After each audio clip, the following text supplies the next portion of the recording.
tarde, pessoal, tudo bem? Ok, então a gente vai trabalhar agora o assunto no que concerne a alterações ambientais, ou também alguns autores falam, né, de desequilíbrios ecológicos, tá certo? Então comecemos.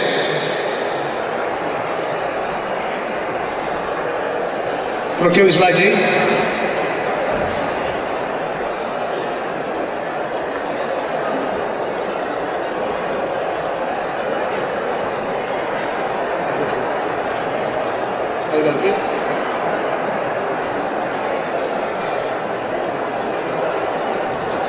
Ok, show.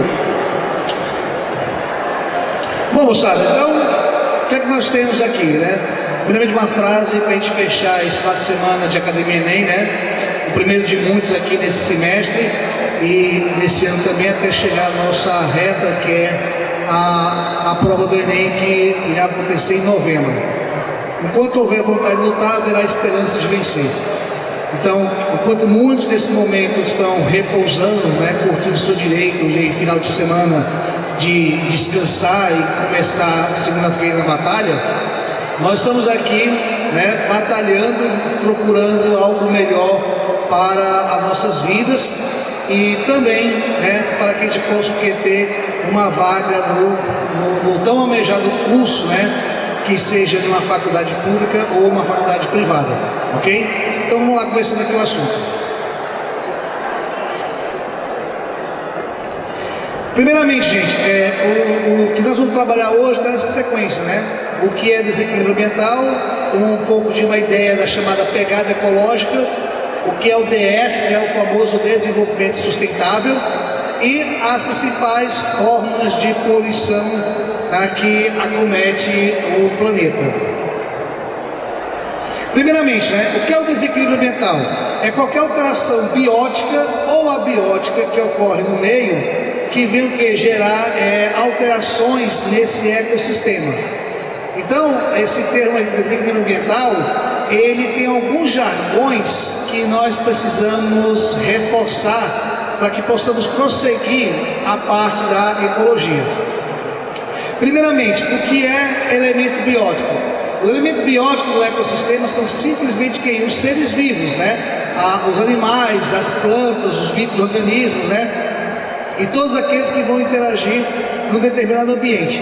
É também chamado de comunidade ou também conhecido como biota, ok? E elementos abióticos, também chamado de biótopo, é exatamente quem? São os elementos físicos e químicos do ambiente. Então, por exemplo, pressão, luminosidade, pH, altura, né, a questão de combustão química, radiação, tudo isso que você possa imaginar são elementos abióticos do ecossistema.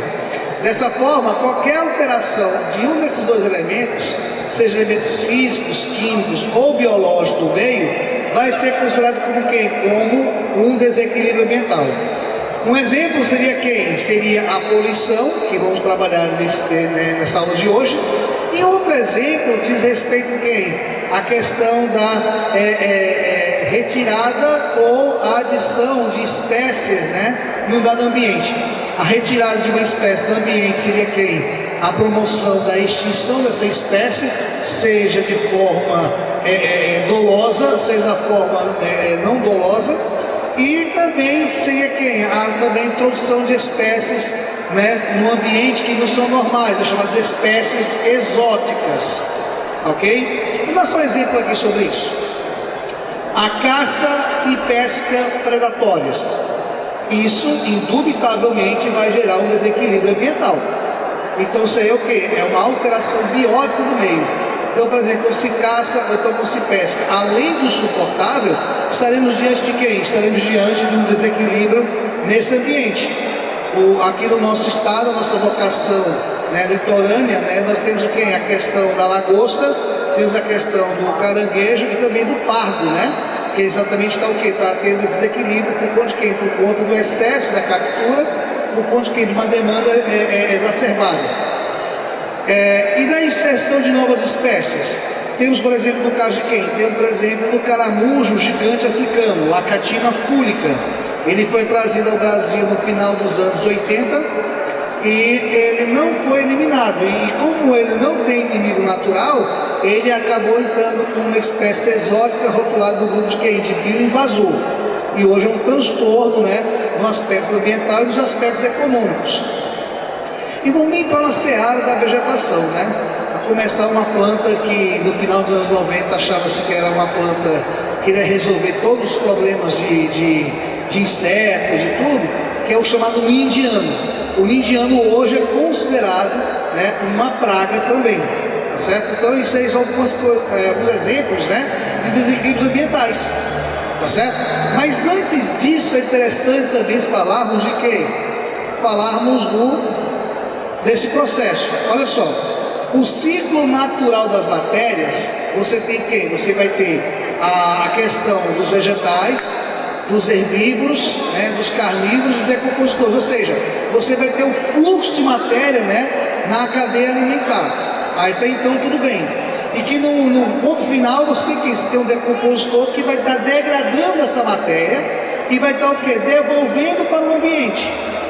Vamos dar só um exemplo aqui bem simples, né? O ciclo do carbono. No ciclo do carbono você tem quem? Você tem o sequestro de carbono pela atividade fotossintética, você tem a transferência do carbono ao longo da cadeia e da teia alimentar, e no final você tem quem? Você tem a devolução do carbono para o ambiente, seja na forma de quem? Da respiração, seja na forma de quem? Da decomposição. Ok? Então isso aí você tem um ciclo natural, né, da matéria. Quando entra a ação antrópica ou ação humana, você vê que essa matéria ela vai servir de subsídio para a matéria-prima, e essa matéria-prima ela vai ser o quê? Utilizada para o consumo humano, seja de forma direta, seja de forma indireta. E você perceba que a ação industrial gera resíduos, tá certo? E esses resíduos acabam o quê? Quando estão em exageram o quê? Um desequilíbrio, gerando o quê? A poluição. Você vê, por exemplo, que a retirada do carbono das profundezas do subsolo vem gerado o quê? A emissão de gás carbônico ou de metano para a atmosfera, que gera como desequilíbrio quem? O agravamento do efeito estufa. Iremos conversar daqui a pouquinho sobre isso, ok? Então isso aí, gente, esse é um fluxograma onde se insere o desequilíbrio ambiental, ok?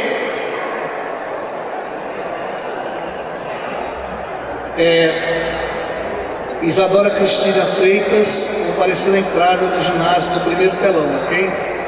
Então só um recado aqui, viu, gente? Vamos em frente. Opa! Bem, pegada ecológica, o que é isso, né? A pegada ecológica é exatamente quem? É uma metodologia que foi criada para avaliar, né, a pressão de consumo do indivíduo, né, ou então de populações, ou então de um país, sobre os recursos naturais, ok? Ou seja, é a capacidade de uso e demanda de recursos ao longo de um ano, tá? Ela vai ser expressa como? Ela é expressa em hectares globais e ela vai comparar o padrão de consumo de acordo com a capacidade ecológica do planeta. Então, por exemplo, tudo que eu uso, certo, ao longo de um ano vai ser contabilizado na chamada pegada ecológica.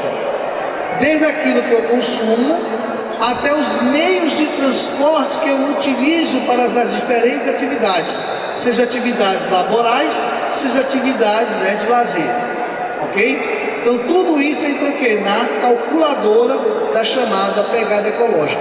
E aí ela vai comparar com a capacidade ecológica do planeta, ok? Então esse é o princípio da pegada ecológica. Bom, e como é que está a pegada ecológica do Brasil e a pegada ecológica dos outros países? Vejamos. A gente tem percebido, né, que à medida que as condições de vida, principalmente na cidade, ela vem melhorando, a gente vê também que a pegada ecológica também vem se aumentando. Você vê aqui que o crescimento da pegada ecológica é algo bem notório.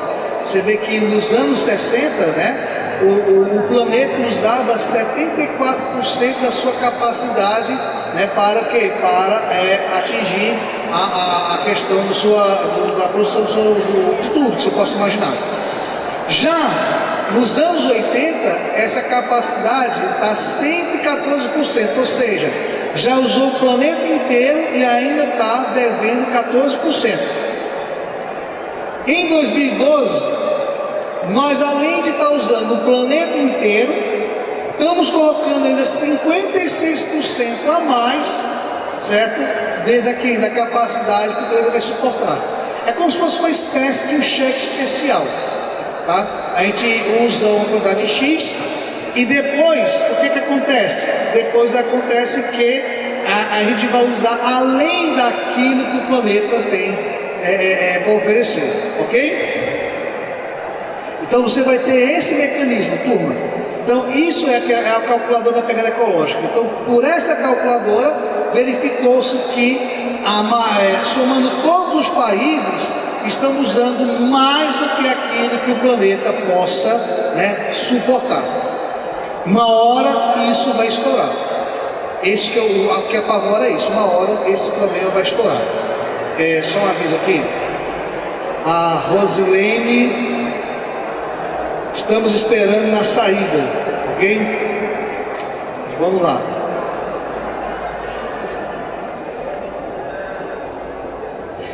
Esse gráfico aí, eu ia trazer uma imagem do globo terrestre bem distorcido, né? Mas eu achei melhor com essas imagens, que é um pouco mais interessante.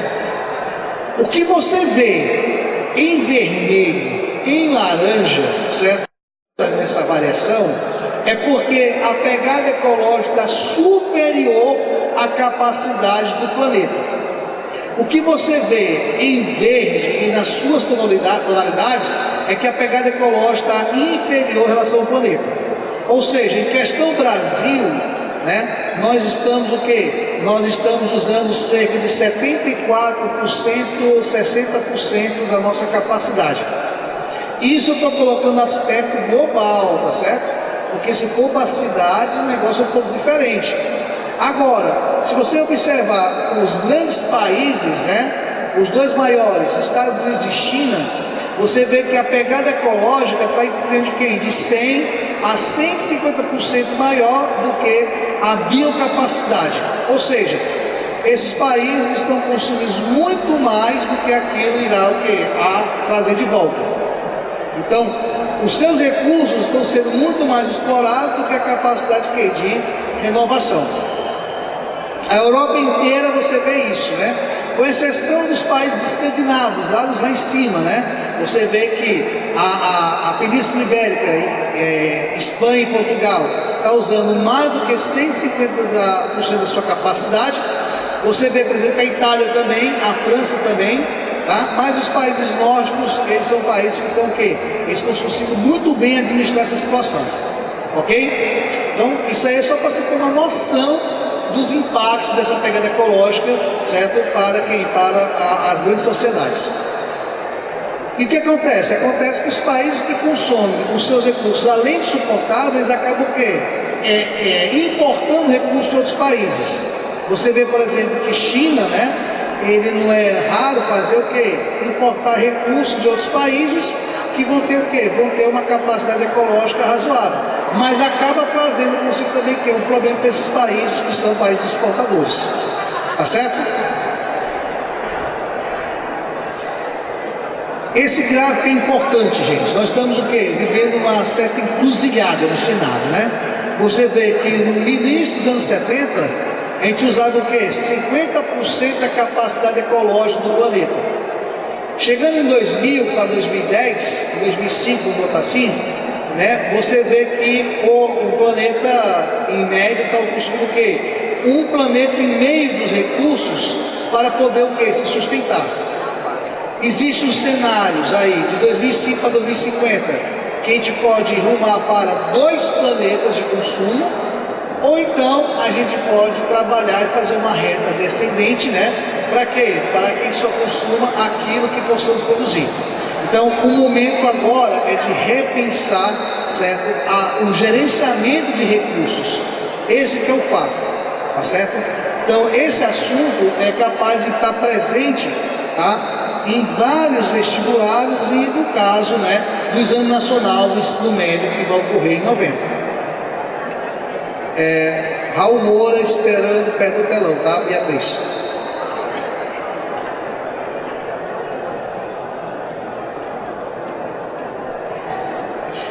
E aí temos, né, uma pauta que é de grande relevância, né, o chamado desenvolvimento sustentável, conceito trazido na ONU em 1994 e que depois foi discutido, né, na primeira década do século 21. O conceito é bem simples, é atender às necessidades da geração presente sem comprometer, né, as gerações futuras, né, nessa questão. Ou seja, consumirmos hoje pensando nas gerações futuras, porque hoje podemos o quê? Consumir, tá? E de certa forma o quê? Conseguir administrar nossas vidas. Mas no futuro a pergunta é: será que vai haver recurso necessário para quem? Para as futuras gerações? Nossos filhos, nossos netos, nossos bisnetos? Qual é a herança que nós estamos deixando para eles? Uma herança de quê? De um ambiente mais insuportável? Uma herança onde a água vai ser um recurso completamente escasso? Uma herança onde você vai ter que colapso nas plantações? Então essa que é a pergunta que se faz. A gente tem uma realidade muito forte aqui no Ceará, que é a questão de quem dá do colapso hídrico. Vivemos constantemente o colapso hídrico, mas por conta de quem? Por conta das condições ambientais que vivemos. O nosso estado é um estado eminentemente semiárido. E nós aprendemos a sobreviver a essas condições, porque a seca, todos nós sabemos que é um fenômeno natural. Agora, o problema é que, além dessa seca, existem outros fatores que têm agravado essa situação. De um lado, o aumento do consumo e do outro lado, alterações climáticas que estão tornando as secas cada vez mais intensas e cada vez mais frequentes. Eu acompanhando isso, né? Então, no caso, ano passado, nós estávamos vendo o quê? Um ano de seca. Desse ano, né, foi muito amenizado por conta de quem? Por conta da alteração, da formatação do El Niño. O El Niño abrandou-se e começou a surgir a Laninha. El Niño é o aquecimento do Oceano Pacífico, nós sabemos disso, e a Laninha vai ser o aquecimento do Atlântico. E isso gerou o quê? Gerou uma estação chuvosa um pouco maior. Mas não foi para todo o estado, não. A região norte do Ceará está muito bem, obrigado, está respirando aliviado, mas a região central e o centro-sul não está tanto assim, não. Tanto é que nós estamos numa situação hídrica que devemos repensar o nosso consumo d'água. Já foi feito relatórios e esses relatórios abordam que nós temos água até janeiro de 2018. Aliás, até dezembro desse ano. A água aqui na região metropolitana de Fortaleza dura até dezembro de 2017. Então, a gente tem que ou repensar o nosso consumo, tá certo? Ou então esperar um processo pior, né, que é o racionamento. Ou seja, devemos racionalizar o consumo para não racionar, né, esse consumo de água. Isso é só um exemplo dessa questão, tá certo? E aí o DS, o Desenvolvimento Sustentável, ele é pautado nesses seguintes pontos. Olha só. Primeiro, o desenvolvimento sustentável tem que ser o quê? Ecologicamente correto, claro. Né? Tem que ser também economicamente viável. Tem que ser socialmente justo e culturalmente adequado. Por quê? Não adianta nós fazermos projetos de preservação ambiental se nós não fizermos a exploração racional dos recursos. Então, proteger somente o ambiente por proteger sem explorar, a gente não está gerando desenvolvimento. Mas também tem a questão: explorar os recursos para desenvolver, nós não estamos preocupados em quem? Na renovação desses recursos. Então tem que encontrar esse meio termo. Você vê que esse gráfico aí, ele mostra, de um lado, a preservação e a conservação ambiental. Mas quando você une com desenvolvimento social, você tem quem é chamada justiça socioambiental. Ok? Quando você une a preservação ambiental com desenvolvimento econômico, você tem quem é a ecoeficiência. Tá certo? Quando você une desenvolvimento social com desenvolvimento econômico, você tem quem? A inclusão social. Mas o desenvolvimento social, ele é muito mais que isso. Ele tem que ser o quê? Ele tem que amenizar os impactos do ambiente, ele tem que gerar inclusão social, certo? Ele tem que gerar lucro, né? E tem que ser o quê? De acordo com as vocações de cada comunidade. Vamos dar alguns exemplos para você ver o que é um desenvolvimento sustentável. No litoral cearense nós temos uma oferta muito grande de algas. Essas algas, elas podem ser o quê? Coletadas, pode ser o quê? Separadas e comercializadas por quem? Por cooperativas. Ou seja, ela é ecologicamente correta, porque está recolhendo aquilo que o mar está oferecendo. É economicamente viável, porque das algas você vai ter vários produtos. É socialmente justo, por quê? Porque vai remunerar de acordo com a gota do suor de cada pessoa que participou, né, na cooperativa. E é culturalmente adequado, por quê? Porque é a vocação de algas no litoral. Ninguém vai plantar babaçu na beira da praia pensando em extrair o óleo do babaçu porque é ecologicamente correto. Não é vocação nossa, mas já é vocação do meio norte, né? A região do Maranhão e uma parte do Piauí. Ninguém vai plantar o dendê para extrair o biodiesel, porque não é vocação nossa, mas é vocação de quem? De estados como, por exemplo, quem? A Bahia. Entendeu? Então, o DS, o desenvolvimento sustentável, ele é pautado nesse ponto, ok? Bom, e aí vamos trabalhar de fato agora as poluições, né? Comecemos a chamada poluição aquática. A poluição aquática, ela tem quais os principais? Nós temos desde a maré vermelha ao derramamento de óleo, né, nas regiões, passando por fenômenos da eutrofização e também a bioacumulação, ou também conhecida como magnificação trófica, ok? Então, a poluição aquática, ela pode ser causada tanto por o esgoto das residências, como também das indústrias, ou então pela ação de fertilizantes, né, que acabam sendo lixiviados, né, ou seja, lavados no solo e caindo pelos córregos, depois caindo pelos grandes mananciais, ok? Maré vermelha. O que é a maré vermelha? A maré vermelha, gente, é uma superpopulação de algas, né, chamada de algas dinoflageladas, que elas vão liberar o quê? Liberar toxinas, e essas toxinas, elas vão o quê? Afetar, né, toda uma comunidade daquela região, tá certo?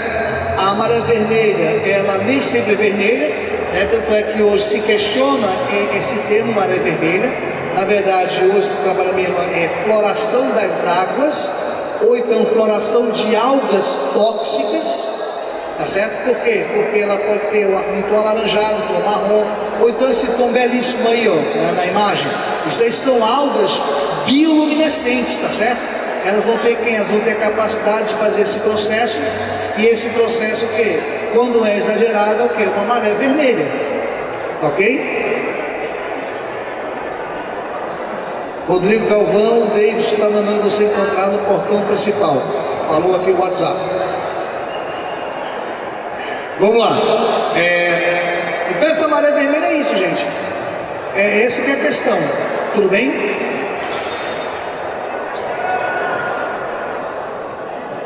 Bom, a maré vermelha, é bom que se diga que é um fenômeno natural, tanto é que a relação ecológica da maré vermelha chama-se amensalismo ou antibiose. É quando você tem Você tem um conjunto de seres vivos liberando substâncias que venham inibir ou destruir a população de outros seres vivos, tá certo? Agora, quando ela é uma constante, aí sim, ela é exatamente ela vai ser um sinal, né, um bioindicador de alteração ambiental, ok? Então você tem exemplo aí no caso, tá? Outro texto que eu falei é exatamente isso. É uma observação que essa maré vermelha nem sempre vai ser vermelha, pode ter outra coloração, mas o problema é o quê? O problema é que as toxinas, né, vão gerar danos, né, ao meio. Boa. A maré vermelha provoca danos aos seres humanos? Sim. quando ela está em exagero, está em grande quantidade, ela provoca danos aos seres humanos. Tanto é que algumas regiões, em algumas regiões, certo? As praias que tem maré vermelha, elas ficam proibidas, né, para a questão da balneabilidade. Vou dar um exemplo aqui. Florianópolis é uma capital cuja vocação é a produção de quem? De ostras. Então lá tem muitas enseadas, né, onde você tem fazendas de ostras.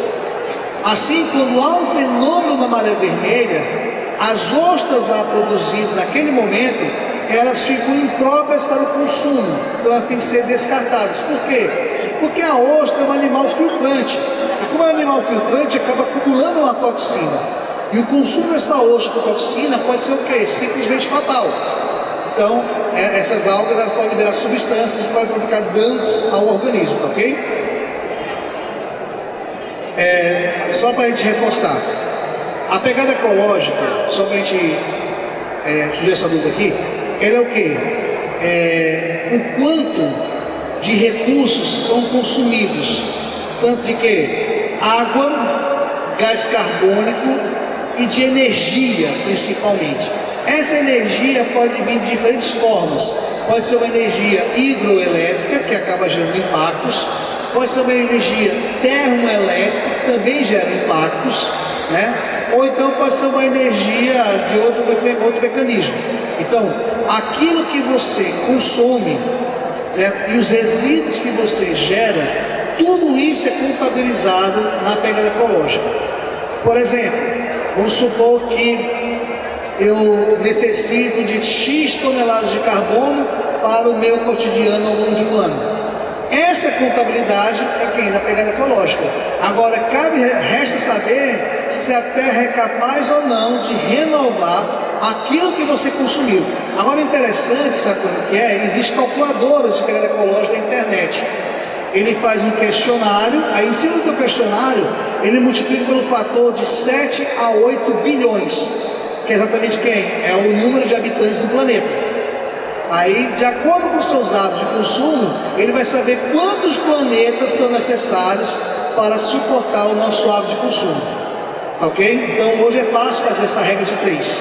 Então, a pegada ecológica é isso, exatamente, todos os recursos necessários para quê? Para a sobrevivência ao longo de um ano, certo? De uma pessoa, de uma população, de um país, do planeta.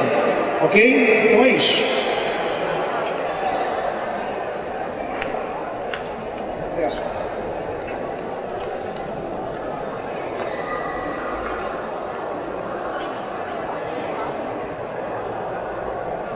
Fatores ambientais que favorecem a maré vermelha ocorrer.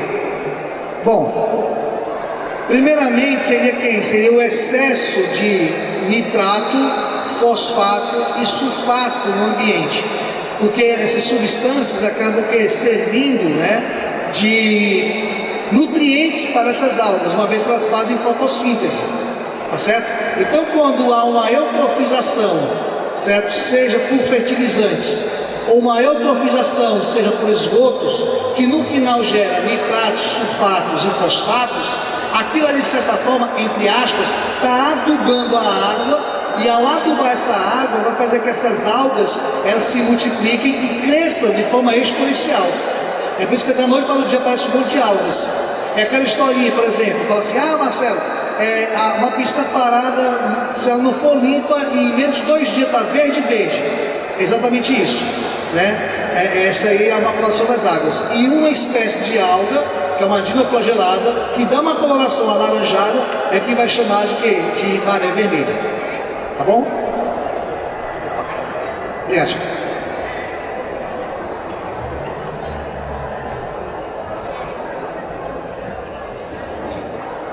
Quais formas de energia renovável, né, maior, né, que causam um efeito estufa? Bom, vou tentar explicar. As energias renováveis que nós temos hoje vai ser quem? Energia das marés, energia eólica, energia solar. Ok? São as grandes, né, questões de fonte de energia. A energia térmica, dependendo do combustível que se trabalhe, ela pode ser renovável ou não. ela pode ser sustentável ou não. Por exemplo, daqui a pouco eu vou mostrar para vocês sobre a questão de áreas de lixões, que hoje se tem quem? Se tem as usinas que pegam o gás metano, e o gás metano é usado como fonte de energia. Esse tipo de usina, né, que pega o lixo e pega o metano para gerar energia, né, seja energia elétrica ou energia térmica, é uma forma sustentável. Esse é um fato, né? Agora, se pega o gás que vem do fundo do subsolo, ou então se pega o carvão mineral para alimentar essa termoelétrica, ela não é sustentável, tá certo? Até mesmo a hidrelétrica, dependendo do lago artificial onde vai se formar, ela pode ser sustentável ou não. Por exemplo, se uma hidrelétrica for formada numa área de floresta, o lago artificial gerado nela vai ser quem? Vai ser um lago que vai cobrir essa floresta, vai gerar uma decomposição nela, e essa decomposição é tão nociva, se não for maior, do que uma usina termoelétrica. Então, existe todo o estudo. É por isso, gente, que as secretarias estaduais e municipais de meio ambiente, eles têm o chamado RIMA, né? Que é o Relatório de Impacto do Meio Ambiente. Então, tudo isso é estudado. Tá? Então, uma carreira aí que eu sugiro, né, quem quiser fazer, né, é a parte de quem? A parte do engenheiro ambiental. O engenheiro ambiental, ou então, né, a área de recursos hídricos vai ser uma área que vai ser bastante promissora no futuro. O problema existe, né? Agora precisamos de quê? De pessoas que gerem inovações, né, para mitigar, para amenizar esses problemas. Tá ok?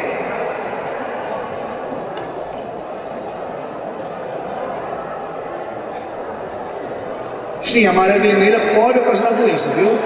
Dependendo do caso, ela causa o quê? Causa uma intoxicação em respostas alérgicas gravíssimas, tá certo? Como eu falei, se a pessoa consumir, né, algum fruto do mar que contém toxina da maré vermelha, ela pode ser o quê? Pode ser letal.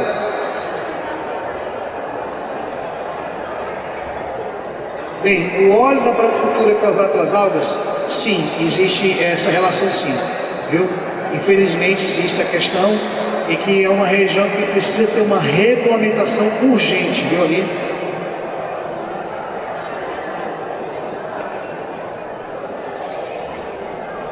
Existe algum risco sobre as pegadas ecológicas? Sim. Recursos hídricos. Esse nosso é o real imediato.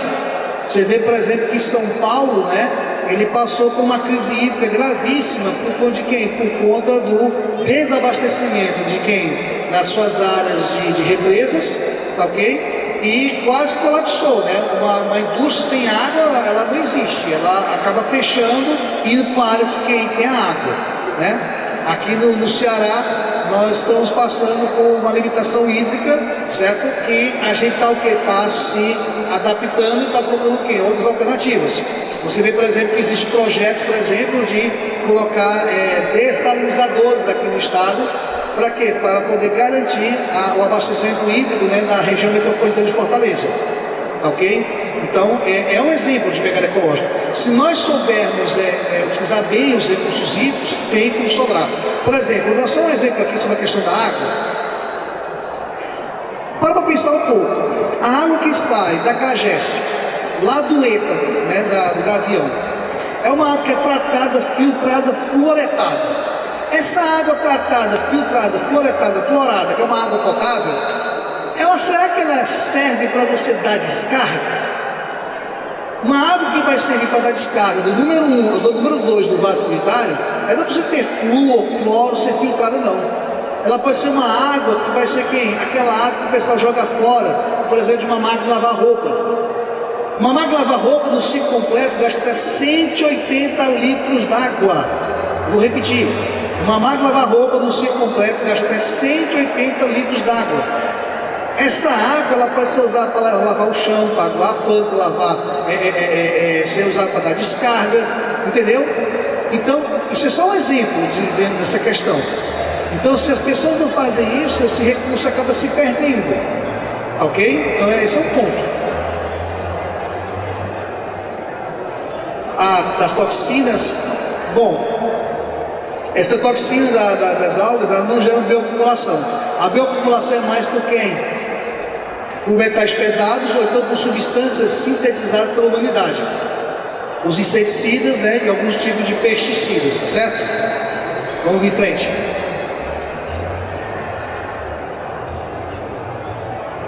Bom, a maré negra, ela é quem? É exatamente a mancha escura, né, causada por quem? Pelo derramamento de óleo. Esse derramamento de óleo normalmente é quem? Do petróleo, mas também pode ser quem?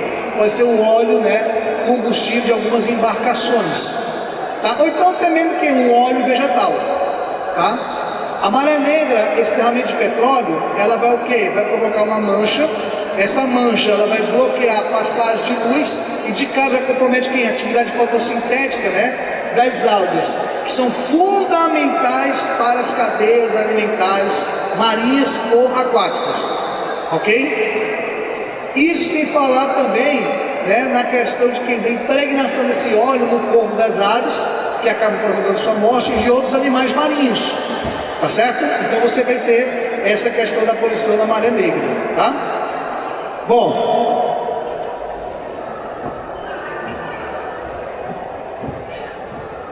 quando uma mancha de óleo aparece no oceano, você vê que tem quem? Primeiro tem bloqueio da passagem de luz, logo de cara é isso. Então essa mancha, ela tem que ser contida em boias de contenção, para que ela não se espalhe. E ela também não pode ficar como sobrenadante por muito tempo. Por quê?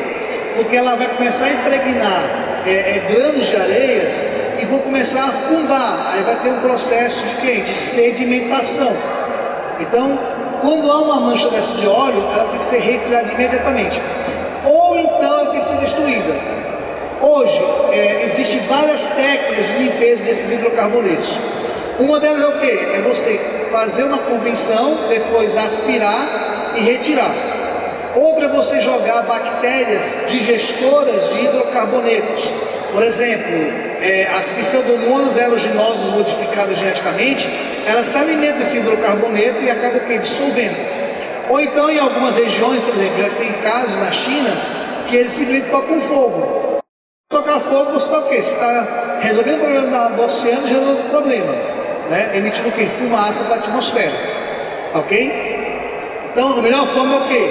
É usar as bactérias para consumir esse hidrocarboneto, tá certo? Foi o que aconteceu, por exemplo, daquele acidente que aconteceu no Golfo do México, né? Acho que foi a Deep Horizon, né? da empresa British Petrol, tá? Houve um acidente que a plataforma foi pelos ares, virou até um filme, tá? E o buraco ficou aberto lá, vazando por mais de 3 meses, né? Esse petróleo. E os impactos não foram tão grandes, por quê? Porque eles atuaram usando quem? Bactérias digestoras de hidrocarbonetos, tá certo? Então hoje eles fazem isso, né? Boa. A água da máquina de lavar roupa não vai prejudicar as plantas? Depende do enxágue. Existe um segundo enxágue da máquina de lavar roupa, que ela praticamente não existe, né, o saponáceo, tá certo? Então esse segundo enxágue é que o pessoal usa para o quê? Para tirar água, para fazer o quê? Para aguar as plantas, ok? Vamos lá. Sim, a maré vermelha vai bloquear a passagem de luz para a fotossíntese também, né? Porque se ela vai fazer aquela mancha ali, ela vai alterar a turbidez da água, né? Então a água que era cristalina, ela pode ser o quê? Pode ficar uma água opaca, né? Por conta de quê? Dessa maré vermelha. Então ela acaba afetando também quem? A atividade fotossintética de outras algas daquela região. Permite somente quem? Que as algas da maré vermelha venham fazer essa fotossíntese. Vemos.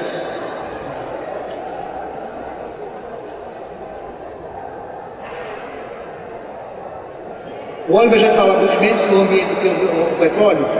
Na verdade, ambos agridem tão quanto o outro, tá certo? O óleo vegetal ele também vai ser uma substância polar, né? Ele também vai fazer uma mancha, tá? E também vai o quê? Vai ser difícil que retirada. Ela vai agir tão quanto o hidrocarboneto, o petróleo. A diferença é que no petróleo você vai ter quem? Você vai ter um elemento de enxofre e outras substâncias que vão agravar quem? A intoxicação, ok? Vamos lá. A magnificação trófica ou então o efeito acumulativo de substâncias não biodegradáveis, né? Você vê aqui, quem são essas substâncias? O mercúrio, muito usado na atividade do garimpo, né? Os pesticidas, que são muito trabalhados na agricultura, desde o nascimento da planta até a colheita, e o chumbo presente em baterias que sejam carregáveis ou não carregáveis. Vou falar daqui a pouquinho isso aqui, eu prometo, viu? Então o que acontece? Esse tipo de processo, ele vai gerar um acúmulo nos seres vivos. Por quê? Porque vai se incorporando a biomassa. E ao se incorporar a biomassa, ela vai sendo transferindo ao longo da cadeia alimentar. Estima-se que a taxa de crescimento de um nível para outro vai ser de 10 vezes. Por exemplo, se na água existe 0,01 partícula por milhão, as algas já vão ter o quê? 0,1 partícula por milhão. O zooplâncton, ou seja, os crustáceos, já vai ter uma partícula por milhão, e assim vai aumentando de 10 em 10 vezes. Ô Marcelo, mas por que aumenta de 10 em 10 vezes? É porque um zooplâncton, ele não consome somente uma alga na sua vida toda, consome várias, então vai se acumulando no seu corpo. Um peixe não consome somente o zooplâncton na sua vida toda, Uma ave marinha não consome somente um peixe na sua vida inteira, tá certo? Então acaba se acumulando. E aí vem até uma questão polêmica, Tem pessoas que falam assim, eu não como carne vermelha, eu não como frango, não como isso, eu só como peixe. Cuidado, o mar está envenenado. Então, esse consumo constante de peixe pode gerar o quê? Uma magnificação trófica no teu organismo, certo? Por quê? Porque o peixe pode estar contaminado e por mais que você saiba que está saindo do mar, aquele mar pode estar o quê? Pode estar com alguma substância que vem o quê? Gerando uma bioacumulação. Você vê, por exemplo, que na região Pantanal, na região norte do centro-oeste, onde é muito comum os garimpos, o consumo de peixe naquela região, na população ribeirinha, está diretamente ligado com quem? Com problemas de intoxicação com mercúrio, certo? Que gera o quê? Alteração do sistema nervoso e do sistema reprodutor, tá bom? Só vir aqui. Vou só fechar o assunto aqui para responder as perguntas, tá certo? Então vejamos. Olha só. Aqui é uma imagem que mostra sobre quem? O DDT. É um exemplo de magnificação trófica. Você vê que na água você tem uma concentração, tá? De 0,00, pode inventar zero aí até chegar no 3, Quando chega no fitoplâncton, o que era muito pouco já fica pouco, 0,04. Quando chega no zooplâncton, que é muito pouco, fica somente um pouco.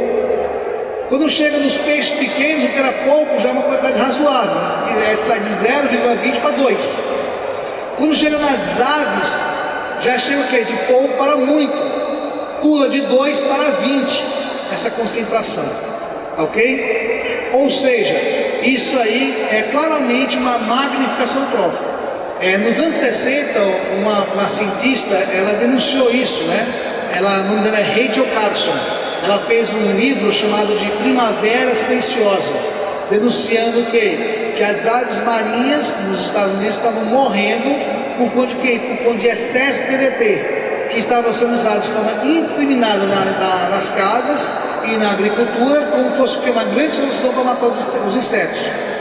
E aí, através de quem? Através dos rios, os seus afluentes, eles acabam desaguando no mar, e no mar viu que toda essa carga de DDT em cima de quem? Dos peixes, em cima também de quem? Das aves.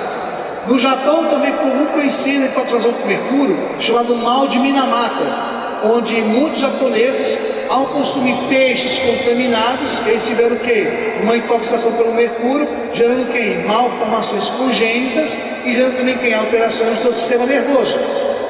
Ok? Então isso é magnificação trófica, gente. A eutrofização. A eutrofização, ela vai ser um aumento da concentração de elementos minerais, como por exemplo nitrato, fosfato e sulfato, em corpos d'água, tá certo? Pode ser provocado de forma direta através de quem? De fertilizantes, é a eutrofização química. Pode ser provocado de forma indireta, através de esgotos, é também chamado de quê?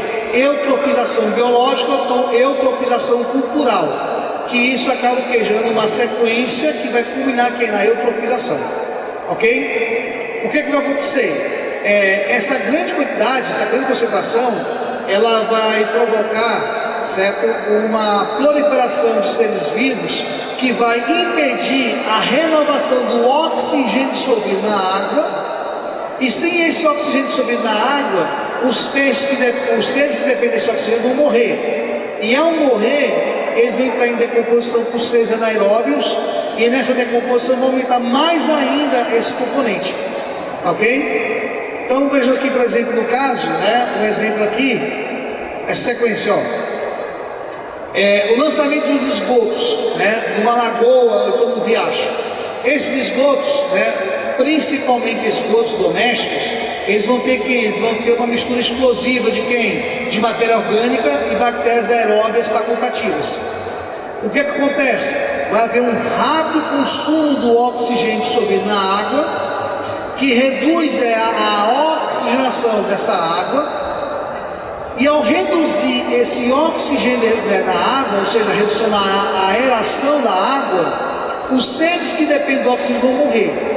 Ao morrer, esses seres que dependem do oxigênio, aumenta a DBO. Pessoal, que é DBO? Demanda biológica ou bioquímica de oxigênio, ok? E que isso acaba o quê? Favorecendo bactérias anaeróbias. Por quê? Porque vai ter muita matéria orgânica e pouco oxigênio. E aí que começa a liberar aquele odor, odor de ovo podre. Por quê? Porque a decomposição libera o gás sulfídrico, tá certo? Sem falar que também vai liberar o gás metano. Tudo bem? Isso aí vai o quê? Vai efetivar a eutrofização.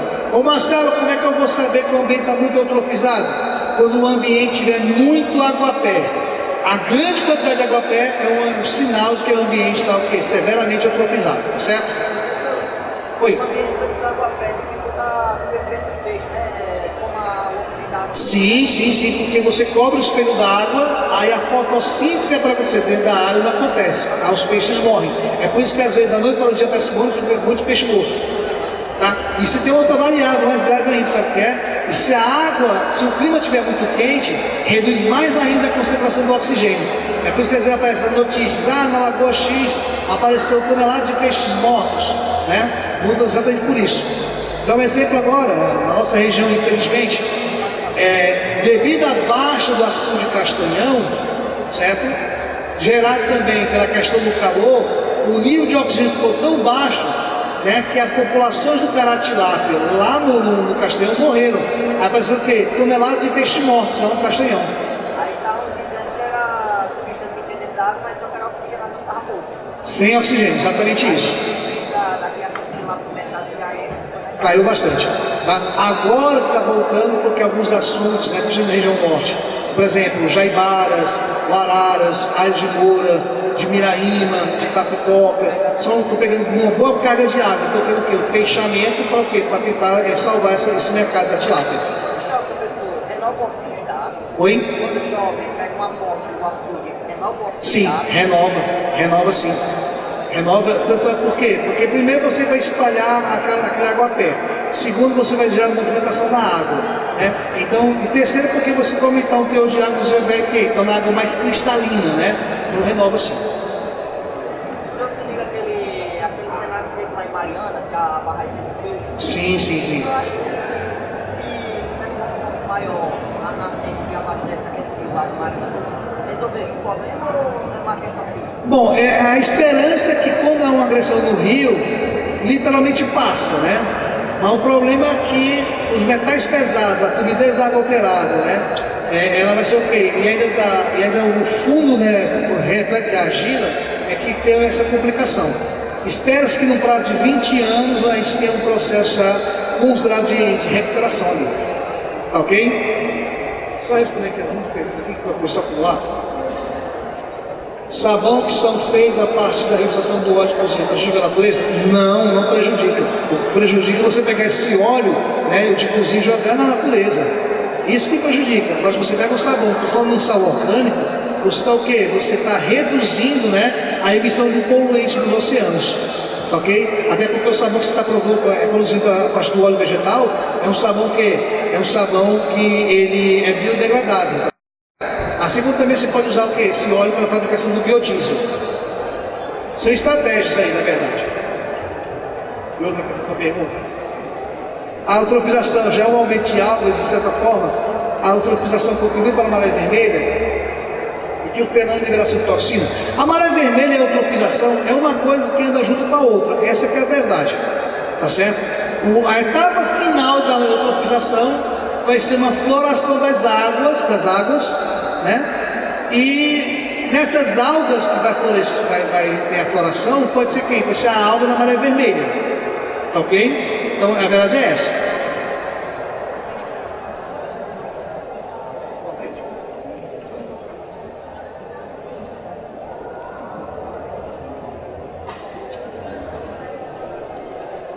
A maré vermelha prejudica a atmosfera? Pergunta boa. Existem alguns tipos de algas que podem liberar substâncias para a atmosfera que podem alterar o regime de chuva, tá? Mas a maré vermelha nem sempre vai fazer isso. O que ela pode prejudicar indiretamente é o quê? A não renovação do oxigênio para a atmosfera. Essa que ela pode prejudicar nesse formato, tá bom?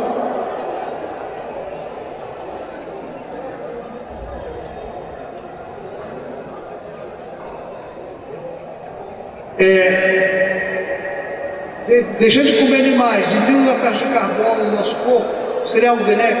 Na verdade é o seguinte, se você reduz o consumo de proteína animal, né, você está reduzindo quem? A demanda de produção de quem? De elementos vegetais.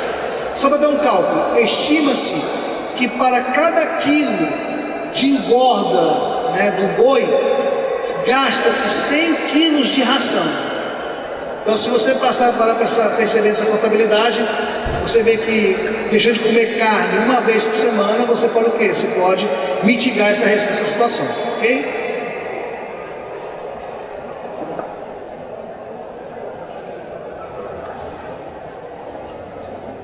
A retirada do sal da água do mar é economicamente viável?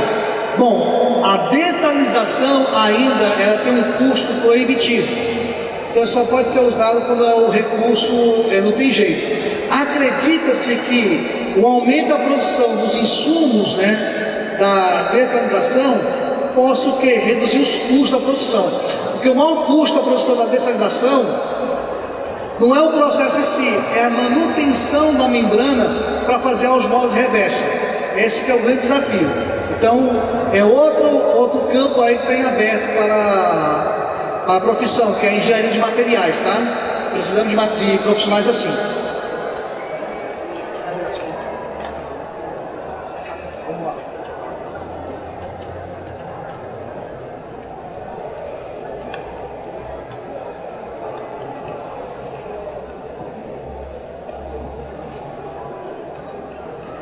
Existem outros meios de finais de águas de esgoto, como seja lagos e rios? Sim. Pegar a água do esgoto e colocar em estação de tratamento, né, de esgoto, chamada ZTE, né? A estação de tratamento de esgoto você mata dois coelhos com a sua cajadada. Primeiro, você reduz a emissão de esgoto para o mar, para o rio, você produz o gás metano para gerar energia.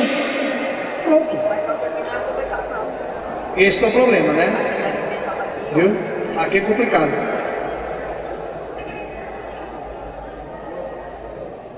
A eutrofização da água, além de afetar o ciclo biogeoquímico do carbono, pode afetar o da água? Sim, pode. Ela pode o quê? Pode comprometer quem? Um reservatório hídrico ali, né? Porque era uma lagoa para virar o quê? Pode virar uma região de charco, né? Certo? Uma região pantanosa, por exemplo.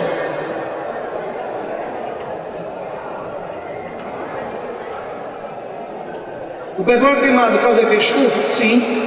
Não só efeito estufa, mas também a chuva ácida, né? Porque vai liberar queima de enxofre, tá? Então por isso que às vezes quando há uma mancha de óleo, eles fazem o quê? De forma emergencial, tá certo?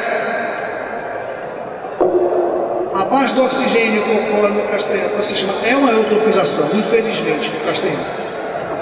Mas só que é uma coisa mais dramática porque está faltando água naquela região, ok? Vamos ver.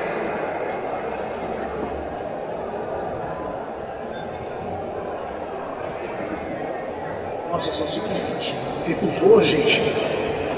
O peixe do mar em contato com, quando o rio entra em contato com o mar, os peixes do rio podem ser muito afetados pela poluição do mar? Pode, assim como também o rio pode poluir quem? O mar também, né?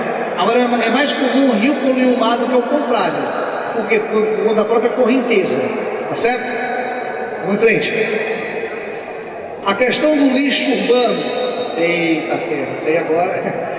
Bom, o cálculo é esse, são 2,5 kg de lixo per capita dia, ou seja, nos países desenvolvidos são 2,5 kg de lixo que são produzidos por dia, né, de forma direta ou indireta. No Brasil produzimos o quê? Cerca de 600 gramas. Agora, nos centros urbanos do Brasil, esse valor dobra, né, de 600 gramas para 1,2 kg. Esse que é o fato. O que acontece? Um grande desafio é para onde é que vamos deixar esse lixo. Porque pegar esse lixo e colocar em lixões é somente tirar o problema dos nossos olhos.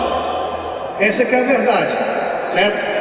A grande solução é o quê?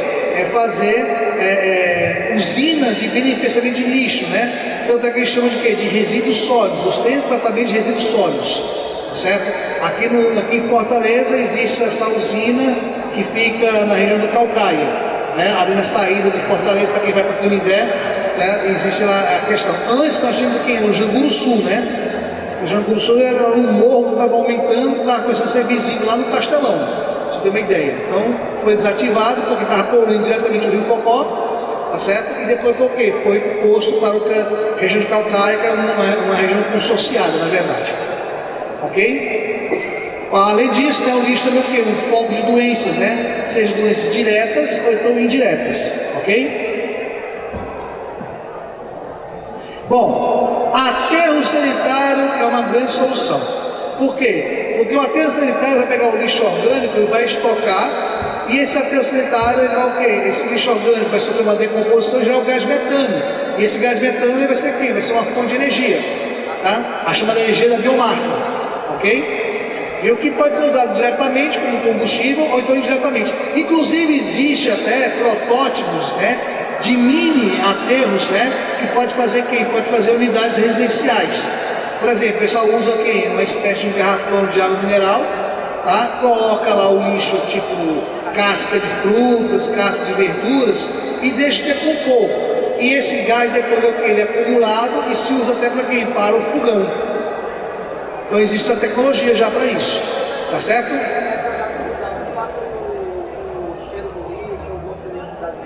Eles fazem uma espécie de uma decantação do gás, entendeu? Exatamente, viu? Essa que é a grande sacada é essa. Vamos embora. Em Mariana, gente, o caso que aconteceu lá em Mariana é uma mistura de tudo. Foi magnificação trófica, com eutrofização, certo? Com lixiviação, com destruição de fundos de rio, né? Alteração de turbidez, foi tudo ao mesmo tempo ali.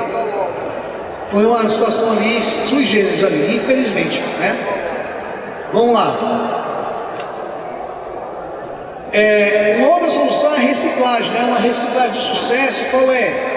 É a questão do alumínio, gente. O alumínio gasta muita energia, né, para ser extraído da bauxita, né, chamada eletrólise ígnea, ok? Então quando você usa o alumínio, né, das latinhas, você está o quê? Você está reduzindo até 90 e tantos % do gasto energético, né, na produção do alumínio. Então a grande capacidade de reciclagem é essa. Tanto é que existem os famosos R's, né, que é reciclar, que é você pegar um produto e transformar em outro. Reutilizar é você pegar o produto da forma bruta e utilizar várias vezes, por exemplo, garrafinhas de água mineral que usa constantemente para consumir água, um exemplo, né? Reduzir o consumo, né, de descartáveis, por exemplo, tá certo? Tá? E repensar também, né, esse consumo. Então hoje se fala até em 5 R's, que é quem é reciclar, reduzir, repensar, tá? Recusar, tá certo? E reutilizar. Então você vai ter essa produção na questão do lixo, ok? Bom, a poluição atmosférica, né? A poluição causada pelo monóxido de carbono. O monóxido de carbono é uma substância que é um verdadeiro veneno. Por quê? Porque ele vai vai fazer uma ligação muito estável com a molécula de hemoglobina, tá? Enquanto que o oxigênio liga-se no grupamento do ferro da hemoglobina, formando uma ligação fraca, né? O monóxido de carbono ele vai ligar aqui na porção proteica da hemoglobina, fazendo uma ligação estável e destruindo essa hemoglobina, tá certo? É por isso que vai provocar o quê? Vai provocar uma insuficiência respiratória em nível celular. É um gás perigosíssimo porque ele não tem cor e não tem cheiro, tá certo? Esse monóxido de carbono, ele vem de diversas combustões, e aí tanto faz ser combustível fóssil, não fóssil, renovável, não renovável. Por quê? Porque o monóxido de carbono é o mesmo, tá? E ele vai ser agravado no fenômeno da inversão térmica. Então, por exemplo, aí, ó, isso é uma bela avenida em Pequim, né, na China, certo? Essa inversão térmica que vai causar essa poluição. E isso é o quê? Isso é perigosíssimo, né? Isso acontece vez ou outra onde? Em São Paulo, né? Acontece também em Belo Horizonte, acontece também em grandes cidades, por exemplo, em Mumbai, na Índia, tá? Esse tipo de situação. A inversão térmica é o quê? No dia normal, o ar quente, ele está na parte mais baixa e ele vai subir, é a chamada corrente ascendente, e vai pegar o ar frio e vai o quê? Vai descer. Isso vai gerar o quê? Uma transferência de calor por convecção. Até então tudo bem, é por isso que no verão você tem as pancadas de chuva, né? Agora, a inversão térmica acontece quando? No inverno, porque a camada mais baixa está fria, aí você vai ter quem? O chamado smog fotoquímico, que é a névoa de fumaça, que vai impedir que esse ar frio venha se dispersar, porque nessa névoa de fumaça vai ter uma reflexão do ar quente. E o que acontece? Os poluentes, eles não se dispersam, vão o quê? Vão aumentar mais ainda na região. É por isso que em épocas de inverno, né, o controle de veículos automotores em certas regiões da cidade é de forma imperativa. É importante que se faça isso. Ok? Isso. Chuva ácida. A chuva ácida é causada por quem?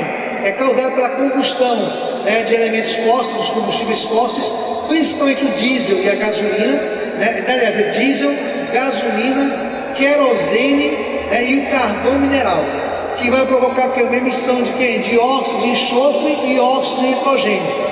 Esses óxidos, né, em contato com a atmosfera, formam ácidos, e esses ácidos vão provocar o quê? Degradação, né, de florestas, destruição, por exemplo, de obras e monumentos, principalmente feito de mármore e também feito de cobre, porque vai ter uma reação neles, tá? A corrosão do material, como também vai ter o quê? Vai afetar a qualidade de vida das pessoas. Por quê? Porque vai provocar danos à saúde, ok? A emissão do elemento de enxofre, elemento de nitrogênio, junto com a água, vai formar os ácidos sulfídrico, ou melhor, sulfúrico e o ácido nítrico.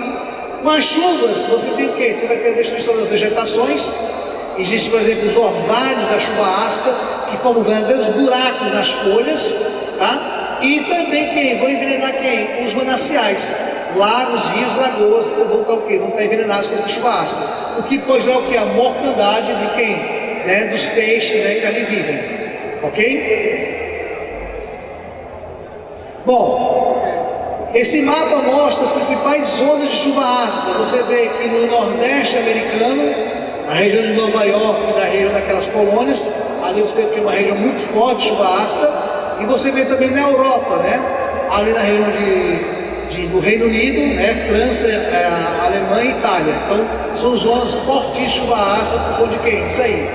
E também no Sudeste Asiático, né? Onde você tem que ir ali, aquela mancha, deve ser quem? Hong Kong, Shanghai, né? Ali. E também quem? No Japão. No Brasil, os pontos de chuva ácida nós temos fortemente, na região sudeste, o eixo Rio-São Paulo, né? E mais embaixo, você tem na região do Mar del Plata, né? E região de Buenos Aires, tá certo? No distrito de Buenos Aires você tem essa poluição, que muitas vezes a chuva ácida acaba atingindo um país que não polui, que é quem? O Uruguai, que já gerou até atritos diplomáticos entre o Uruguai e a Argentina por toda essa situação. Ainda tem países que não acreditam que a chuva ácida faça mal ainda, por exemplo, nos Estados Unidos. O presidente Trump não acredita em tratado de meio ambiente. Ele acha que tudo é uma teoria da conspiração. Não, vou nem discutir essa parte. Não, mas tem gente que acredita Eu sei disso, não é nem para discutir essa parte aí, é triste. Bom, efeito estufa. Efeito estufa, gente, é um fenômeno natural que acontece com o planeta. Até porque se não tivesse efeito estufa, nós teríamos que a oscilação térmica violentíssima na Terra. Essa que é a verdade. Tá? O efeito estufa é provocado até por quê? Até pelo vapor d'água. O que se questiona gravemente é quem? É o aumento do efeito estufa, o agravamento do efeito estufa, principalmente após o quê? Após a Revolução Industrial, certo?